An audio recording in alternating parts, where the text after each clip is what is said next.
The tension between Donald Trump and Elon Musk was already accumulating behind the scenes, but it was only a matter of time until he became public and explosive. The trigger of the conflict? A 100-day contract that, according to internal government sources, was signed between Trump and Musk administration for strategic collaboration involving space technology, social networks, and cybersecurity. But when this period is over, everything ruined dramatically. Shortly after the end of this agreement, Trump made a surprising and highly symbolic decision. He removed Jared Isaacman's nomination, a direct ally of Musk, to NASA's command. The official justification was vague, but behind the scenes was a dossier linking donations from Musk and his associates with Democratic Party politicians, including progressive campaigns that historically confront Trumpland foundations. The decision fell like a bomb in the circle near Musk. For him, that was not just a retaliation, it was a betrayal. Instead of retreating, Musk countered. And he did it the way he most dominates, in public, with impact, using his own social network, the X. He openly criticized the new legislative project of the Trump administration, nicknamed Big Beautiful Bill, a billionaire package of economic stimuli focused on traditional infrastructure and energy. Musk, who has been heavily investing in green technologies, has classified the plan as an economic disaster made up of patriotism. He was straightforward. He asked Americans to press Congress to block the project. The criticism did not go unnoticed. Behind the scenes of the White House, counselors pressured Trump to maintain the institutional tone and avoid direct confrontation. But the former president, known for his aversion to public criticism, decided to act. On June 5th, the war left the backstage and became headline. After days of indirect and online sarcasm, the two giants began to exchange open attacks, marking the beginning of an unprecedented crisis between a former president and the most influential entrepreneur of the digital age. Trump, in a closed rally with allies, classified Musk as an ungrateful one who thinks God just because he sells cars and rockets. Already Musk, in response, implied in X that his influence was essential to Trump's electoral victory in 2016, citing the impact of digital campaigns and personalized algorithms of range. Then he aired the possibility of founding a new political party, a movement that had immediate support from millions of users, including public figures such as billionaire Mark Cuban, who wrote, "Maybe it's time to think big." The response of the Trumpist circle was brutal. Steve Bannon, a magical era strategist and former counselor of the former president, led the reaction. In his podcast, he summoned a national boycott of Tesla, asked SpaceX called, and suggested that the Congress open an investigation into Elon Musk's naturalization process. We have to know if this guy really became legally naturalized. He came here to win billions and now wants to destroy the mega movement. Bannon fired, inflammating his most radicalized audience. Trump was not behind. On the same day, at a meeting with Republican allies in the Capitol, he threatened to end all government contracts with Musk companies, including Tesla agreements, Starlink, and especially SpaceX. The threat was not empty. A significant part of U.S. military communication infrastructure today depends on Musk's satellites. The clash gained increasingly dangerous contours, and it was just starting. Elon Musk's response to Trump's threats was instantaneous and calculatedly provocative. Using the X again, he published a series of posts that seemed to have been prepared for the exact moment. In one of them, he wrote, "If they want war, they will have war. If they want truth, they will have more than they can handle." The phrase went viral in minutes. But what came later was even more blunt.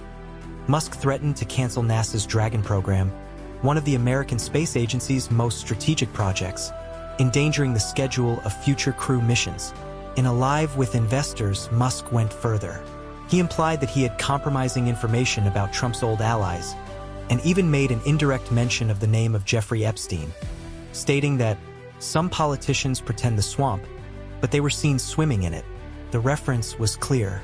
The political environment was already boiling. Now Musk signaled that he was willing to play dirty if necessary. The American press plunged into the scandal. Headlines varied between the geopolitical impact of SpaceX's possible stoppage and the psychological war between two of the country's most powerful men. The stock exchanges reacted. Tesla and SpaceX's actions ranged strongly. Meanwhile, behind the scenes of Washington, Republican leaders pressured Trump to control the narrative and prevent the crisis from becoming a political disaster. But by this time, the game was already on another level. With over 200 million followers in the X, Musk started a crowdfunding campaign to rescue the truth and rebuild the non-false patriots politics. The project, called Project Phoenix, began raising funds for possible independent candidates in legislative elections. In a few hours, more than $50 million had been raised. The threat was now real. Musk, with his technological empire and a digital army ready to act, could endanger Trump's influence not only, but the traditional structure of the Republican Party.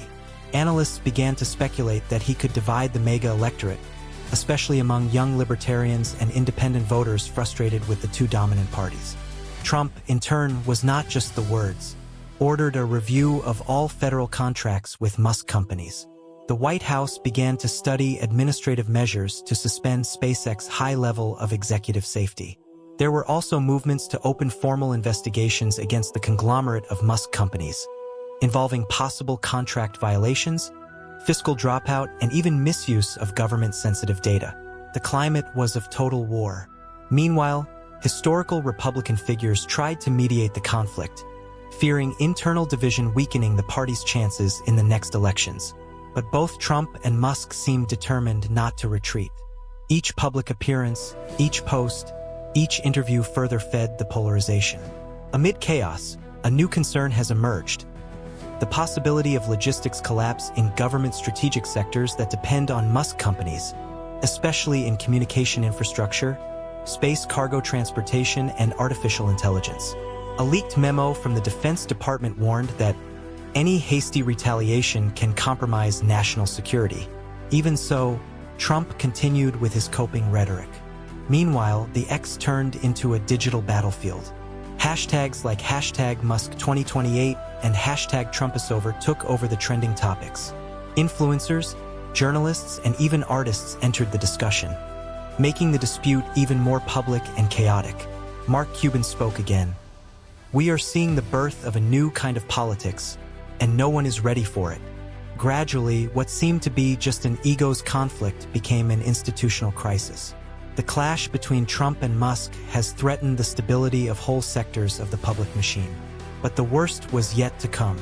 Both were setting up their next moves, and none of them pointed to peace. With the fiery moods and the country in tension, Donald Trump made his appearance more explosive until then.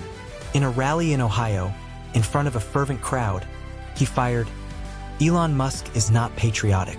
He is only loyal to his money. And if it depends on me, no penny goes more to his pockets." The speech was cheered by those present, but further burned the war. The threat of breaking all public contracts with Musk companies was not empty. In a matter of 48 hours, federal agencies began notifying departments linked to Tesla, SpaceX, and Neuralink projects on a possible contractual restructuring.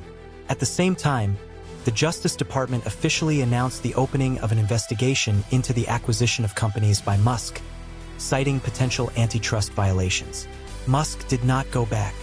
He posted a 7-minute video at X, talking directly to his followers with calm but firm tone.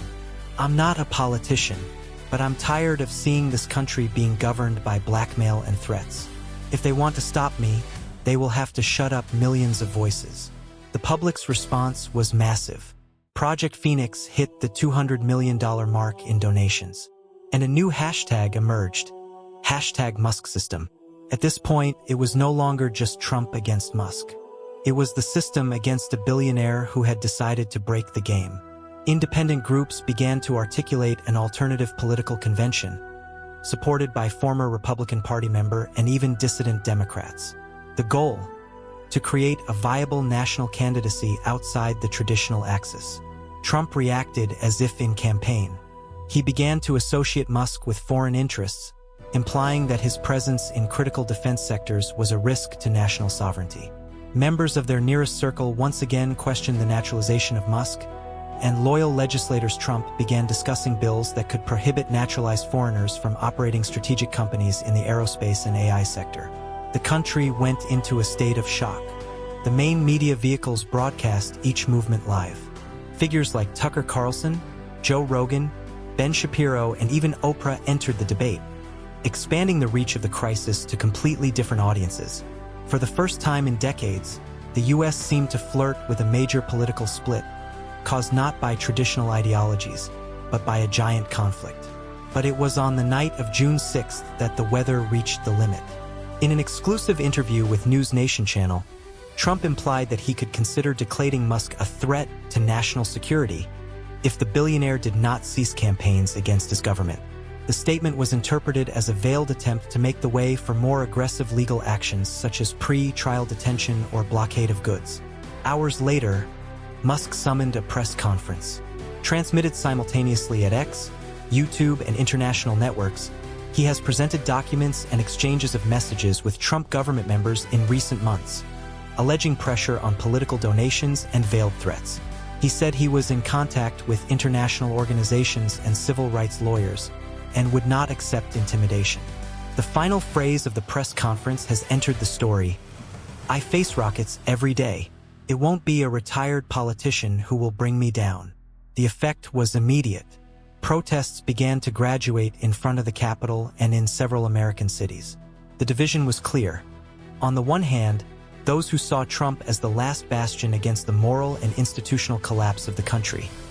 On the other hand, those who saw in Musk the only hope of real renewal, even outside the rules. The clash between the two biggest names in modern politics and technology had surpassed the limits of the predictable. Now, with ongoing investigations, billionaire contracts at risk, judicial movements, and protests gaining strength, the US entered a new era of instability. It was not just a war of words. It was a struggle for control of the future.